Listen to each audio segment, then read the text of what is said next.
नागपूर, अमरावती, यवतमाळ जिल्ह्यात अवकाळी पाऊस, गारपिटीमुळे रब्बी पिकांचं नुकसान होण्याची शक्यता। वर्धा जिल्ह्यात वादळी वाऱ्यासह गारपिटीचा तडाखा, हरभरा, गहू, तूर पिकांचं मोठं नुकसान, शेतकरी पुन्हा चिंतेत। वर्ध्याच्या देवळी तालुक्यातील 25 तालुक्यांमध्ये अवकाळी पावसाचा कहर, गारपिटीचा तडाखा, पिकांचं मोठं नुकसान। भंडाऱ्यात मध्यरात्री काही ठिकाणी हलक्या तर काही ठिकाणी मध्यम पावसाच्या सरी, रब्बी हंगामातील गहू आणि भात पिकाला लाभ।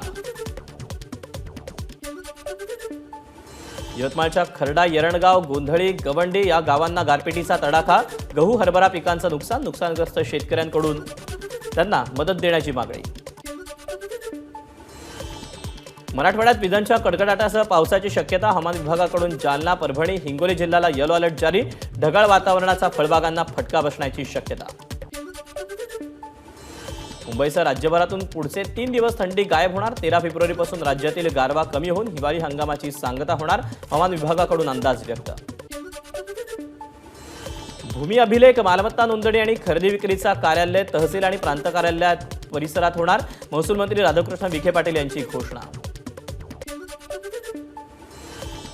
नागपुरात हत्येची मालिका सुरू, फेब्रुवारी महिन्यात आतापर्यंत 7 जणांची हत्या, उपराजधानीतील कायदा आणि सुव्यवस्थेचा प्रश्न ऐरणीवर। बुलढाणा जिल्ह्यातील नांदुरा ते मलकापूर मार्गावर खासगी बसमधून 60 लाख रुपये असलेली बॅग लंपास, महामार्गावर एका हॉटेलवर बस थांबली असतानाची घटना। पुण्याच्या आळंदीतील इंद्रायणी नदीच्या प्रदूषणात वाढ, पाण्यावर विषारी फेसाचा जाड थराचा तवंग। गुरुवार आणि शुक्रवारी आळंदीतील इंद्रायणी नदीतील प्रदूषणात वाढ झाल्याची तक्रार, त्यावर तात्काळ कारवाई होणार, उपमुख्यमंत्री देवेंद्र फडणवीसांची ग्वाही। पुण्यातील आळंदीत गोविंदगिरी महाराज यांच्याकडून गीत भक्ती महोत्सवाचं आयोजन, उत्तर प्रदेशचे मुख्यमंत्री योगी आदित्यनाथ यांची विशेष उपस्थिती।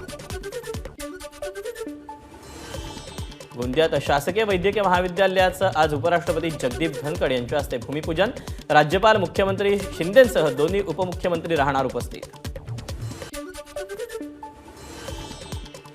म्हाडा कोकण मंडळाच्या सोडतीला अखेर मुहूर्त मिळाला, 5311 घरांसाठी 24 फेब्रुवारीला सोडत, मुख्यमंत्री एकनाथ शिंदेंच्या उपस्थितीत सोडतीचा मुहूर्त।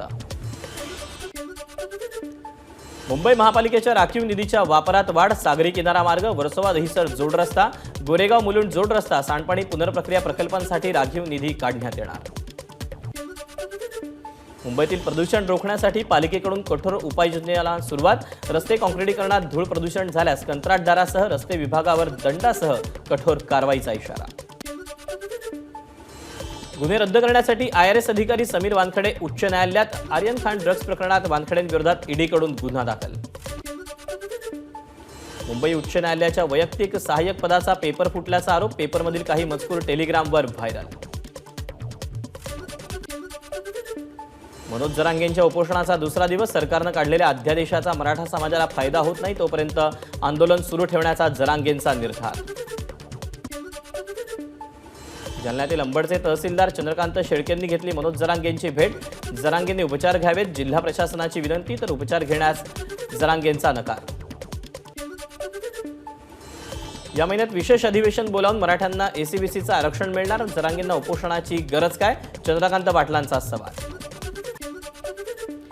वेगळ्या आरक्षणाला आमचा पाठिंबा, मात्र मागच्या दारानं घुसू नका, मराठा आरक्षण मंजूर होणार, त्यासाठी उपोषण करण्याची गरज नाही, छगन भुजबळांचा जरांगेंना सल्ला। बीडमध्ये धनगर समाजाच्या वतीनं आरक्षण अंमलबजावणीचा इशारा मेळावा, बीडच्या छत्रपती संभाजी महाराज क्रीडा संकुलावर मेळाव्याचं आयोजन। ओबीसी आणि मराठा समाजात सलोख्यासाठी येवल्यात संयुक्त भाईचारा परिषद, माजी खासदार हरिभाऊ राठोड यांच्या अध्यक्षतेखाली परिषदेचं आयोजन। गोंडगोवारी समाजाच्या शिष्टमंडळाची काल फडणवीसांसोबत सह्याद्री अतिथीगृहावर बैठक, समाजाला पूर्वत सवलती मिळाव्यात यासाठी 1985च्या अध्यादेशात दुरुस्ती। अमरावतीत शेकडो कार्यकर्त्यांचा शिवसेनेत प्रवेश, मुख्यमंत्री एकनाथ शिंदे यांच्या वाढदिवसानिमित्त कार्यकर्ता मेळाव्याचं आयोजन। आज मध्य आणि पश्चिम रेल्वेवर मेगा ब्लॉक, माटुंगा ते ठाणे अप आणि डाऊन धीम्या मार्गावर, तर सांताक्रूज ते गोरेगाव अप आणि डाऊन जलद मार्गावर ब्लॉक।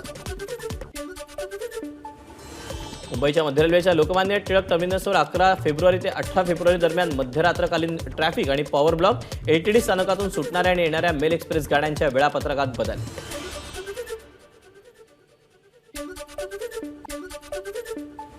पुणे लोणावळा लोकल मार्गावर आज मेगा ब्लॉक. तांत्रिक दुरुस्तीच्या आणि देखभालीच्या दुरुस्तीसाठी मेगा ब्लॉक घेतल्यानं 14 लोकल गाड्या रद्द.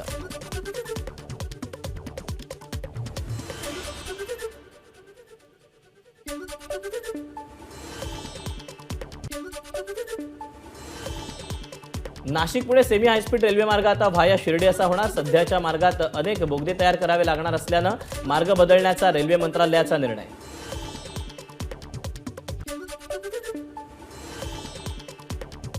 समृद्धी महामार्गावर सलग दुसऱ्या दिवशी अपघात. संभाजीनगरच्या दौलताबाद जवळ कारची अवजड वाहनाला मागून जोरदार धडक. अपघातात 3घांचा मृत्यू.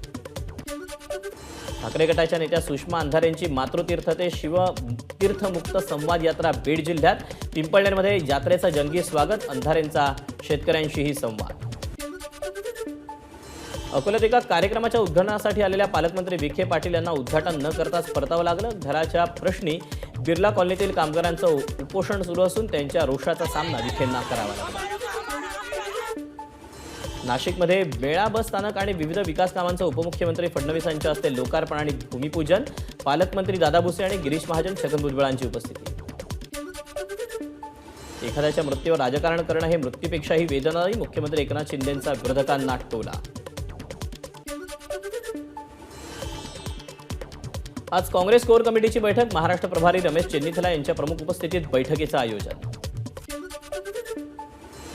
महाविकास आघाडीत 8 जागांचा तिढा कायम. काँग्रेस आणि शिवसेनेची रस्सीखेच. काँग्रेस प्रदेशाध्यक्ष आणि प्रभारींची मातोश्रीवर बैठक. वडिलांचे विचार आणि वडिलांचं धोरण सोडून सत्तेसाठी लोक काहीही करतात. अमृता फडणवीसांकडून नाव न घेता उद्धव ठाकरेंना टोला.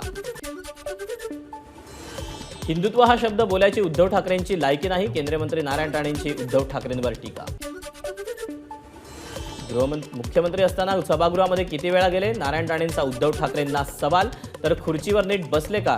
राणेंची ठाकरेंवर टीका. भाजप सरकारमध्ये फक्त गोळीबार सुरू. उद्धव ठाकरेंची टीका. तर आपल्यासोबत कोण आहे हे अजून देवेंद्र फडणवीसांना कळालं नाही. नाव न घेता ठाकरेंचा मुख्यमंत्र्यांवर निशाणा. सोलापूरमध्ये नव्यानं निर्मिती होत असलेल्या महिला आणि बाल रुग्णालयाचं लोकार्पण. 29 फेब्रुवारी रोजी होणार असल्याची आरोग्यमंत्री तानाजी सावंत यांची माहिती.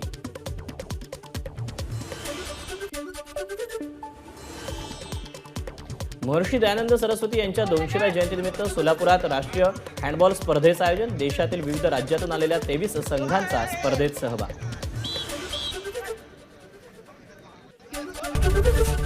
एबीपी माझा, उघडा डोळे बघा नीट.